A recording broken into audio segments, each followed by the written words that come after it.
Project 1065, Chapter 44, Arschbombe. The Test of Courage. I had been so upset about blowing my chance to steal the plans for Project 1065 that I'd forgotten all about it. The ultimate distraction. But there was no ignoring it now. The tower beside the pool was 2 stories tall and made of crisscrossing wood. A rough ladder went straight from the ground to the top, and boys waited in line on it until there was room for them at the top. From there they plummeted 20 feet to smack down into the icy cold water below. I stood at the bottom rung of the ladder, hands on the sides, trying to take deep breaths and failing miserably. "I can't do this," I whispered. "No, I can do this," I whispered. "I can do this. I can do this." But I couldn't do it. My foot wouldn't lift up off the ground. "Nope, can't do it," I said. I let go of the ladder and tried to turn away. Fritz took me by the shoulders and turned me back around. "Yes, you can, Michael. You have to." "No, no way," I said. My head spun. My heart raced. I was too worked up. I was getting hysterical. Fritz dragged me away from the other boys waiting in line. Michael, snap out of it. You can't let them see your fear. Do you understand me? If they see you're weak, they'll eat you alive." I nodded. I knew he was right. If you were tough, people left you alone. If you showed the slightest sign of fear, they would attack. I closed my eyes and tried to control my breathing the way Simon had taught me. I wished he was here right now, but then I remembered why he couldn't be. Why it mattered so much that I overcome my fear of heights and follow Fritz into the SRD. "You climbed up that ladder in the farmhouse when we were looking for that downed airman," Fritz said, almost reading my thoughts about Simon. It startled me, but I realized there was no way he could know Simon was hidden in my house. "But even if I get to the top, then I have to—" "Don't think about that," Fritz said. He guided me back to the bottom rung of the ladder. "One step at a time, right?" "One step at a time." That's what Simon's had said too.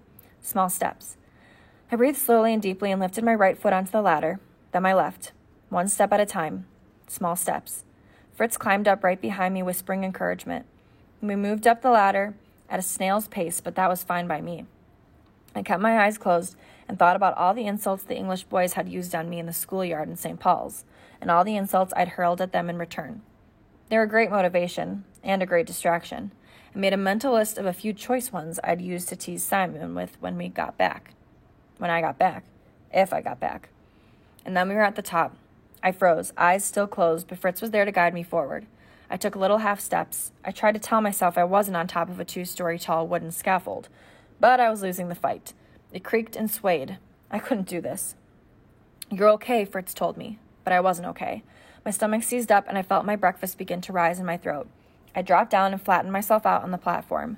I was never going to move from this spot ever again. "Come on, Michael," Fritz said. "You just have to do an Arschbombe."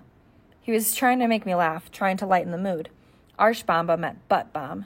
It was the German expression for what we called a cannonball, when you wrap yourself into a tight ball and dove into a pool, hitting the water with your butt like a bomb. The mental image distracted me for a few seconds, but then I remembered where I was and why I would never be doing a butt bomb here or anywhere else. I shook my head. I couldn't speak for fear I'd throw up. "If you don't pass the courage test, you can't be in the SRD," Fritz said. "You can't even be in the regular Hitler Youth." I didn't care anymore. I couldn't do it. The Nazis were going to build a jet plane and the Allies were going to lose the war, but I just couldn't do it. I kept my eyes and my lips screwed shut tight. "Okay," Fritz told me. "It's okay, Michael. You don't have to do it. I'm sorry. I'll help you back down." "We're coming back down the ladder," he called. "Everybody climb back down." I heard cries of annoyance from the boys waiting on the ladder as Fritz helped me stand up. Just getting back down the ladder was going to be impossible. Fritz guided me, one hand on my arm, the other on my back. "Just keep your eyes shut, Michael," he said. "You don't want to see this." I nodded, dizzy at the mere thought of looking down the ladder. With Fritz's help, I inched back toward it, eyes shut tight. "I'm sorry, Michael," Fritz told me. I shook my head. Fritz didn't need to apologize. I was the one who couldn't overcome my fear. He was the one who had become an SRD, not me. I was the one who failed. "No. I'm really, really sorry," Fritz whispered. And he pushed me off the platform.